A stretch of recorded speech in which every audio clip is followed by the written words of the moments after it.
শুধু দুটি কথা বলতে চাই।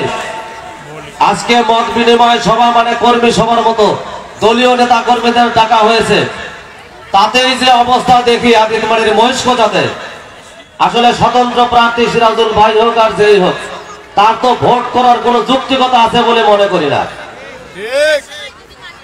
আদিতমারির মহিষকোচায় যদি এই জন উপস্থিতি হয় কর্মী সভায়, আর কালীগঞ্জে তাকে কেউ চেনেই না, এরকম একটা অবস্থা। আমাদের প্রিয় নেতা, আমাদের প্রিয় অভিভাবক, দীর্ঘদিন থেকে আসলে জাতীয় সংসদ সদস্য, কালীগঞ্জ উপজেলা পরিষদ চেয়ারম্যান ছিলেন। কোন নির্বাচনে উনি পরাজিত হন নাই। এবারও কালীগঞ্জ থানায় ব্যাপক ব্যালট বিপ্লবের মাধ্যমে 90% ভোটে উনি বিজয়ী হবে কালীগঞ্জ থানায়। কাজেই শঙ্কার কোনো কারণ নাই, ভয়ের কোনো কারণ নাই।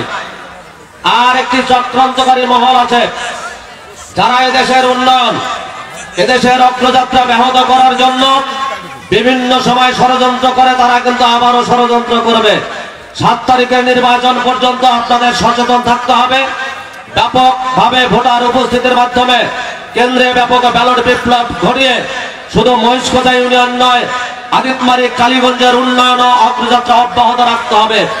আর কোনোদিনই ওই যারা জঙ্গিবাদের উত্থান করেছিল, যারা গ্যানেট হামলা করেছিল, যারা দেশের স্বাধীনতা সার্বভৌমত্ব বিনষ্ট করে রাজাকারের গাড়িতে জাতীয় পতাকা উঠিয়ে দিয়েছিল, যারা আমাদের স্বাধীনতার মুক্তিযুদ্ধের সংগঠক তোফায়েল আহমেদের মতো নেতার হাত করা পরিয়ে ঢাকা কেন্দ্রীয় কারাগার থেকে ফেনীর ভোলার আদালতে নিয়ে গিয়েছিল ভাইয়েরা আমার, সেই স্বাধীনতা বিরোধী চক্র এবং এদেশের যারা উন্নয়ন অগ্রযাত্রা ব্যাহত করতে চায়, তাদের হাতে কোনোদিনও রাষ্ট্র ক্ষমতা তুলে দেওয়া যাবে না।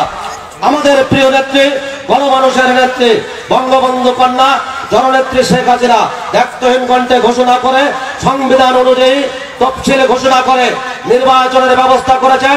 7 তারিখে নির্বাচন হবে। দেশি বিদেশি পর্যবেক্ষক টিম আসবে।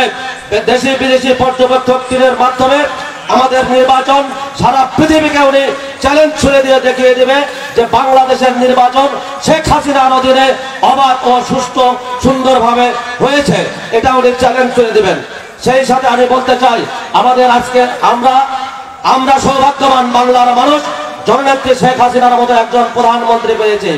সেই সাথে আমাদের প্রিয় নেতা, আজকে আমরা আদিতমারি কালীগঞ্জের মানুষও সৌভাগ্যবান, ওনার মতো একজন যোগ্য মানুষকে জননেত্রী শেখ হাসিনা মনোনয়ন দিয়ে, নৌকা প্রতীক দিয়ে বারবার এখানে পাঠায়।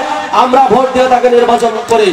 আমাদের বাংলাদেশ আওয়ামী লীগ অঙ্গ সহযোগী সংগঠনের স্লোগান যেমন শেখ হাসিনার সরকার বারবার দরকার, তেমনি আমরা আদিতমারি কালীগঞ্জবাসী মনে করি জাতীয় সংসদ সদস্য হিসাবে আমাদের প্রিয় নেতা, আমাদের অভিভাবক জনাব নুরুজ্জামান আহমেদকে বারবার দরকার। আগামী নির্বাচনে আদিতমারি কালীগঞ্জবাসী ব্যাপক ব্যালট বিপ্লবের মাধ্যমে তাকে নির্বাচিত করে এ অঞ্চলের উন্নয়ন অগ্রযাত্রা ধরে রেখে জননেত্রী শেখ হাসিনার যে স্মার্ট বাংলাদেশ গড়ার প্রত্যয় ব্যক্ত করেছেন, সেই স্মার্ট বাংলাদেশের দিকে মহিষকোচাবাসী এগিয়ে যাবে এই প্রত্যাশা রেখে সকলের সুস্বাস্থ্য দীর্ঘায়ু কামনা করে আমার কথা শেষ করছি। খোদা হাফেজ।